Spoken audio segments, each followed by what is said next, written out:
হুম, কি হয়েছে? তুমি এখন আদর চাচ্ছ? হুম, সারাদিন কোথায় কোথায় চলে যায়, এখন আসে। এখন রাত্রির এই 10:30টার মতো বাজে। হ্যাঁ, 10:30 বাজে। আর ইনি এখন এসেছে আদর খেতে।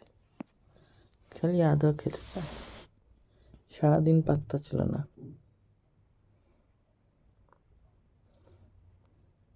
তিনি কোনো পাত্তা ছিল না, কোনো পাত্তা নেই। নাকটা নাকটা কুচু কুচু কুচু কুচু।